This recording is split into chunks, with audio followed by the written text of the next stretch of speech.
Welcome to ILTV's Israel Daily and happy Valentine's Day. I'm Laura Nizo, and coming up in this edition. Is it too soon? Israel's COVID chief says non-essential businesses could open as soon as February 23rd. Operation Saving Binyamin, a 6-year-old Ethiopian boy, will now be able to get life-saving heart surgery in Israel.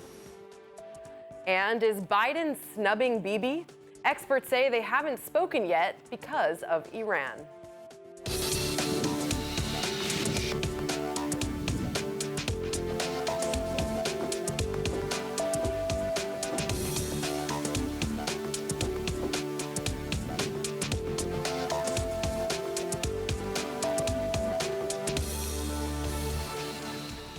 It seems like for months we have found ourselves in a repetitive cycle of COVID restrictions.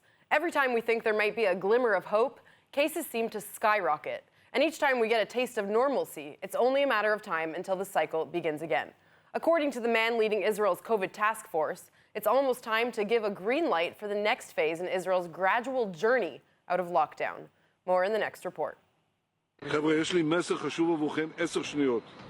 לכו להתחסן, לכו להתחסן, לכו להתחסן, לכו להתחסן, ועוד פעם לכו להתחסן. פעמיים. לכו להתחסן, לכו להתחסן, והצלתם את החיים שלכם.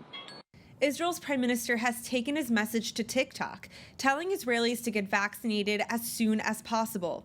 According to his office, 350,000 Israelis over the age of 50 still have yet to get the shot. But Israel's coronavirus chief says most of the serious cases are in a younger age bracket, and that could be because of virus mutations. יש לנו יותר חולים במצב קשה שהם צעירים יותר. בגילאי 40-50 יש לנו את אוסף המקרים של האנשים בהיריון מתקדם, שבמצב קשה יש לנו 12 נשים במצב קשה בבתי החולים נכון להיום, כך שהערכה שלי, שזה בעקבות הווריאנט הבריטי, מדעית, אני לא יכול לומר את זה בוודאות. As of today, 3.8 million Israelis have been vaccinated and 2.4 million have received both doses. According to Maccabi Healthcare Services, fewer than 0.1% of those that have had both doses contracted the virus. No one has died. The country's official airline, El Al, also announcing that its entire staff had been vaccinated, the first airline in the world to do so. While more than 30% of the country has been vaccinated, only 17% within the ultra-Orthodox sector has. On Thursday night, health officials coaxed Bnei Brak Haredi residents to get the shot by bribing them with cholent, a traditional Jewish dish. Israel's health ministry hopes that business can begin to open as soon as the end of the month, even though some have broken the rules and opened regardless. אנחנו חושבים שבצעד הבא, שהוא ב-23 בפברואר, אפשר לפתוח את כל המסחר, חלקו ללא תו ירוק, כמו חנויות רחוב, וחלקו כמו קניונים עם תו ירוק. Meanwhile, the education sector will also begin to open up, with more students being allowed to return to school physically. On Saturday, the health ministry recorded 1,869 new cases, with a positive infection rate of 7.8%. There are just over 1,000 in serious condition, and the death toll stands at 5,368. Chana Rifkin, ILTV. All right, let's speak with Professor Manfred Green, the director of the MA program for Public Health at the University of Haifa. Thank you for joining us, sir. Hi, Chana. So recent studies in Israel have shown that less than 0.1% of those who had both doses of the Pfizer vaccine have been infected. But still, not everyone wants to get the vaccine. So how much of the population needs to have both doses before, we can say goodbye to these lockdowns for good? Okay, thanks very much. Maybe I'll just mention something about that number. It's taken a little bit out of context because that's the percentage who actually got ill after they'd taken the vaccine, but the other number would be those that got ill without taking the vaccine, and the efficacy is around about 93-94%. So it's a little different from that number, but that's fine. It's a very effective vaccine. Okay, so with that said, how much more do we still need to vaccinate the population before we're going to start seeing an end to these endless cycles of lockdowns that we can't seem to get out of? It's actually it's not a yes or no situation. In other words, it's not a definite number. The more you vaccinate, the more you'll slow down the pandemic, and so it'll be better and better. And I think that's what we're trying to achieve. There's no doubt that if we get the very high percentages, then we'll be close to a situation where we'll be very little morbidity, little illness. But in fact, if we keep moving at a steady pace, we'll probably see, I'm sure we'll see much less disease, and we'll see much fewer or many fewer serious cases, which are generally in the elderly or older population. We can't really call them elderly. They're over 60, over 50. But if those people are vaccinated with a high percentage, that already helps with the serious cases. But of course, the younger people can also suffer from serious cases, and they are a large part of the population. So they have to be vaccinated as well. I do want to talk about the younger portion of the population, especially those below the age of 16. Can you tell us if Israel is carrying out any case studies using the vaccine on children below the age of 16, and if that's going to be something that we're going to see in the near future? There are exemptions in very unusual cases where you have children who have particular problems. They have an immune deficiency or they are seriously overweight. But by and large, we're not vaccinating children under 16 because we are still waiting for the results of the safety testing that's being carried out. We're not worried about it, but it's a general procedure that we generally wait until we've seen the data for children in the first batch of children, basically, that are being vaccinated. But again, I want to mention something very important. We don't put children into the vaccine studies until we're very certain the vaccine is safe. So in other words, we're not expecting anything wrong. So people who volunteer for them shouldn't be worried that we wouldn't put children into a trial if we thought there was a danger to the vaccine. Can you please clarify for us the level of immunity a person might have if they recover from COVID versus getting vaccinated? Because it was mentioned previously that those who have recovered from COVID will be able to get that green passport that vaccinated individuals will get. So what is the difference here? Well, you know, for many, let's take measles, for example. If you actually experienced measles, you will have a higher level of immunity than if you've received the vaccine for measles. So in other words, because you've been exposed to the live virus, you've undergone, and your body's really reacted to the virus. With the COVID virus, it's probably not too different. In other words, the disease itself is probably going to give you good immunity, although, this is coronavirus and it may be slightly different. So what we are saying basically is that if you've had coronavirus, you certainly are probably, and with a high level of probability, immune for a very extended period of time. But we are considering at some stage giving an additional dose of vaccine to those people who've been ill, just to make sure that they actually are covered. Okay, Professor Green, thank you so much for clearing all that up for us. Really appreciate it. Pleasure. A 6-year-old Ethiopian boy will now be able to get life-saving heart surgery in Israel.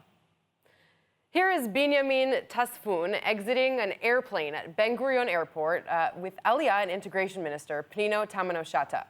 The boy has a congenital heart defect and requires life-saving surgery. Thanks to member of Knesset Tzachi Hanegbi, the Save a Child's Heart Foundation, and Wolfson Medical Center, the boy was able to come to Israel along with 330 new immigrants from Ethiopia who landed at Ben Gurion Airport on Friday as part of Operation Rock of Israel.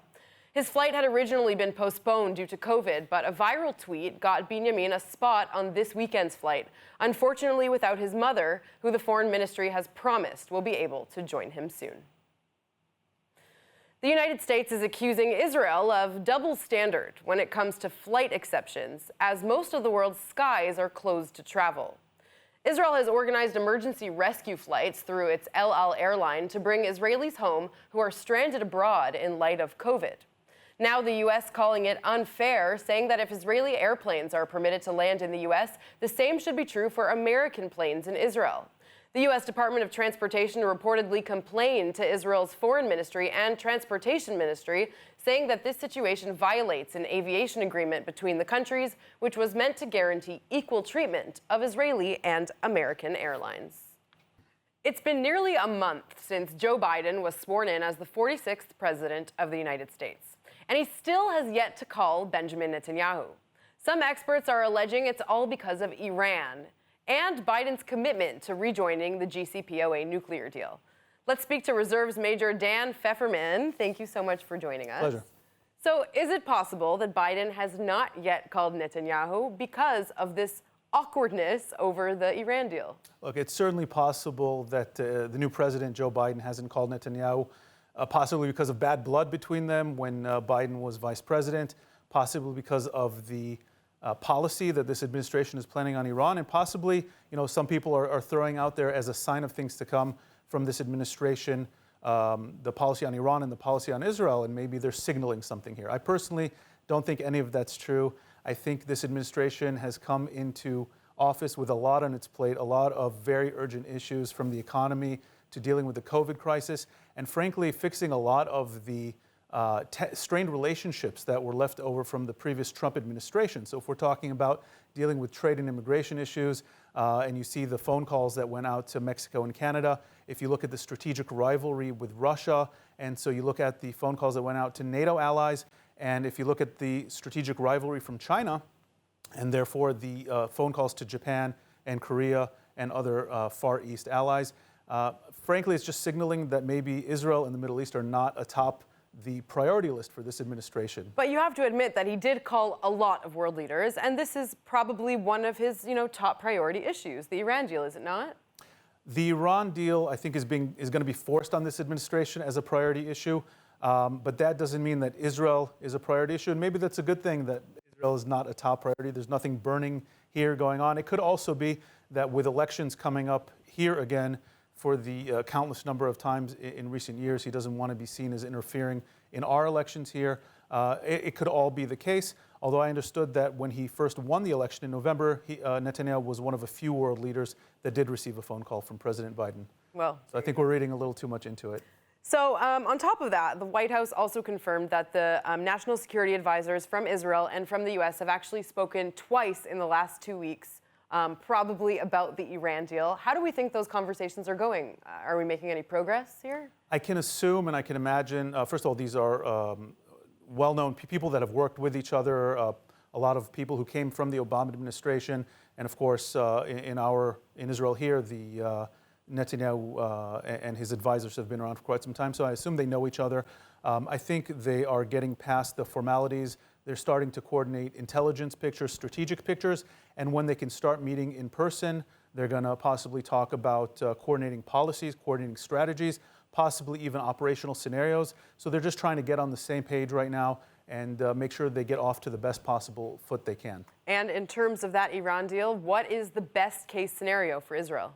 So the best case scenario for Israel here is that we, this time, and as opposed to 2015, when Israel was essentially left out of the negotiating room and didn't have a say, that we maintain our seat at the table among a close group of American allies who can influence policy, even if that policy is not exactly what we want from the Americans. At the end of the day, the Americans, most of the international community and us want the same thing, and that's to get Iran to agree to the restrictions of the 2015 JCPOA and fix the three major loopholes that we all agree were the problem, and that's the sunset clauses, the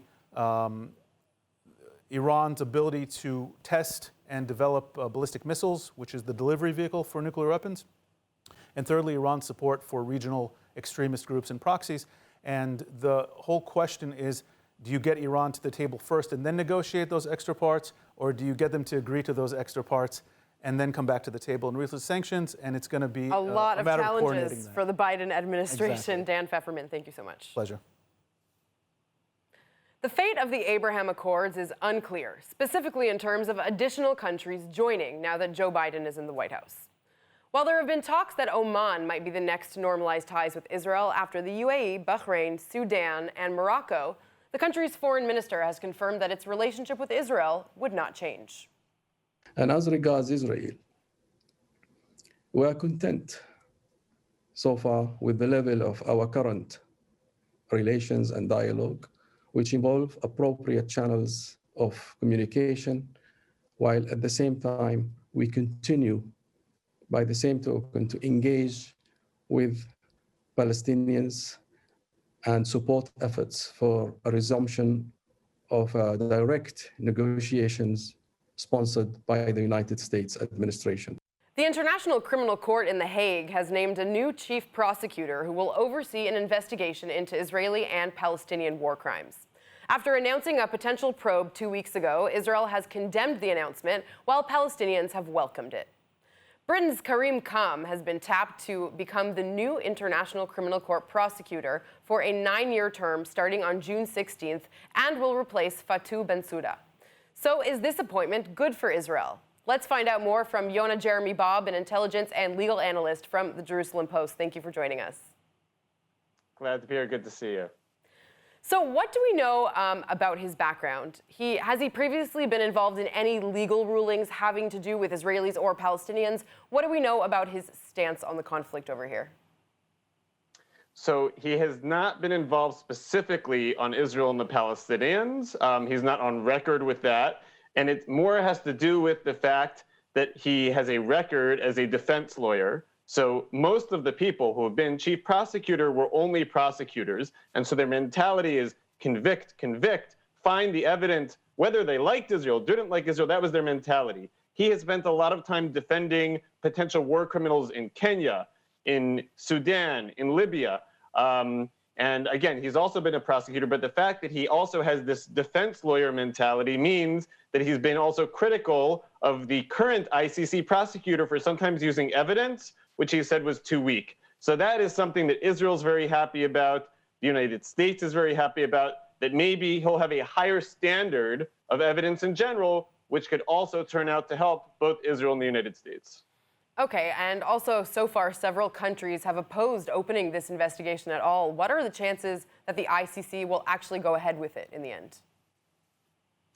So I've been saying that you have to divide the issues. If we're talking about going after the Israeli military, I've thought since the beginning that the chances that the ICC would go all the way to indictments against Israeli military officials was very unlikely. There was a recent case where the ICC let British officials off the hook, even though they said they didn't think the investigations were very good. Basically, the idea was as long as they had a good faith effort, and it's hard to say with all the criminal investigations Israel has done against its own officials that it hasn't been a good faith effort, that the ICC wouldn't come after them. The settlements is a different story. The settlements, more countries in the world have issues with the Israeli settlement enterprise. So even if the settlements might be somewhat consensus currently among most political parties in Israel, I feel like that could be a weaker point before the ICC. In the grand scheme of things, what is the significance of the ICC? Could Khan potentially change how credible it is based on the investigations he's taking over and will be in charge of? That is definitely the hope. The problems with the ICC are not just from Israel and from the United States. The ICC has only had something like under 10 convictions. I believe it's 8 convictions in the 20 years or so that it's been around. So it's considered very inefficient. There's also some workplace issues, allegations in the ICC.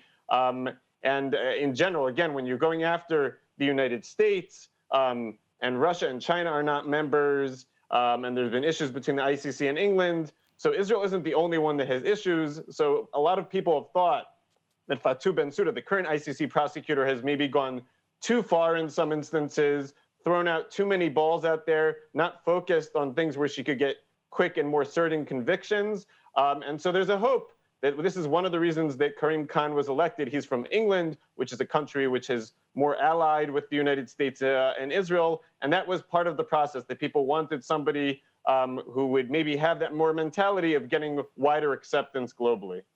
All right, Yonah, thank you so much for breaking this down for us. Good to see you. Moving now to clashes in the West Bank. Jewish settler extremists set fire to a vehicle throwing stones at homes in the Arab town of Kusra over the weekend. According to the left-wing group Yesh Din, settlers from neighboring communities torched a Palestinian car and threw stones at residents and homes. The IDF arrived at the scene and reportedly fired tear gas at the Palestinians. The IDF did not comment on the incident.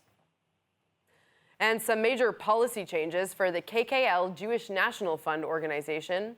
They're reportedly expected to officially authorize the purchase of land in the West Bank, potentially marking a major policy change for the century-old group. JNF will discuss buying private Palestinian land in Area C of the West Bank, potentially for hundreds of millions of dollars for the development of existing settlements. Area C comprises parts of the West Bank controlled by Israel. The move came in response to a push from pro-settlement lobbyists after a new global chairman has influenced a gradual shift to the right within the organization. One Israeli startup is taking the stuff of science fiction and turning it into a reality. Space Pharma has developed a laboratory which can be used in space to conduct experiments in microgravity at a fraction of the cost of traditional launches. Let's find out more from Space Pharma CEO Yossi Yamin. Thank you so much for joining us today. Ren, my pleasure. So let's start. Tell me about your technology. How exactly did you decide to develop a lab for space? The technology, it's a very miniaturized technology. We are running liquid handling system in orbit, so everything must be in a liquid phase, which can be everything.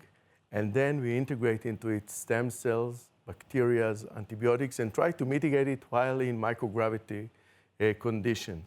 The idea came when I was the commander of the Israeli satellite unit. We realized that we can execute in orbit liquids. Wow. So why just for security and defense? Why not for the entire community of the life science? This technology is valid for the last 30 years, but you had to be a state power with the huge technology, expensive space agencies and so on, bureaucracy. But today, when the new space evolved, we can do that in a milk and cartoon size. And then in a business card, we are running like the ant capillaries and moving droplets. Wow. and manipulate it in orbit. Wow. So why is it special to be able to create products in this kind of environment or carry out experiments? How does it change the outcome? It is very important because if you are putting into the equation of any physiochemical reaction, the G, it's not only a G, it's G by minus something.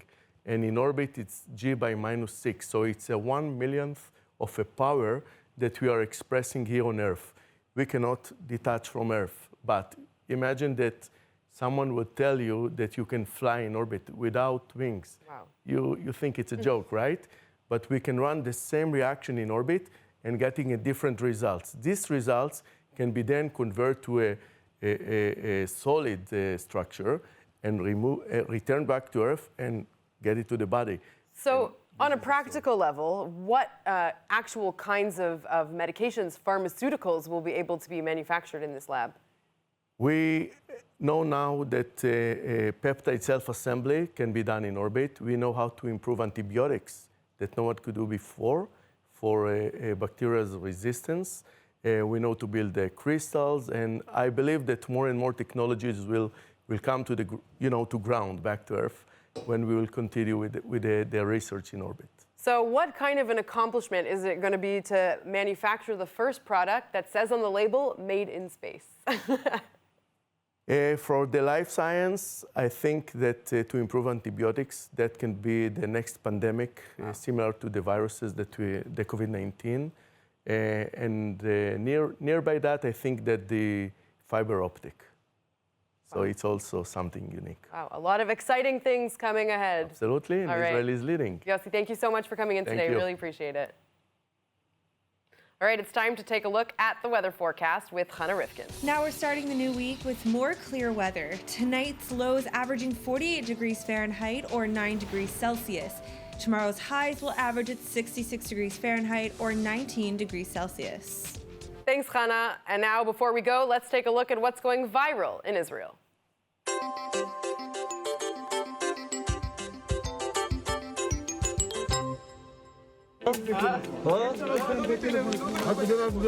I bet you never heard of peace through hummus. These Israeli soldiers are sharing hummus with some Palestinian residents across the security fence. That is one way to make friends. All right, that's it for today's news. Today's exchange rate is 3.25 shekels to the American dollar and 2.56 shekels to the Canadian dollar. For more news from ILTV, please like ILTV on Facebook, follow us on Instagram, and subscribe to our YouTube channel. And don't forget to visit the all-new and improved ILTV website at iltv.tv. Subscribe to our newsletter for the latest updates while you're there. I'm Lauren Izzo. Thank you for watching.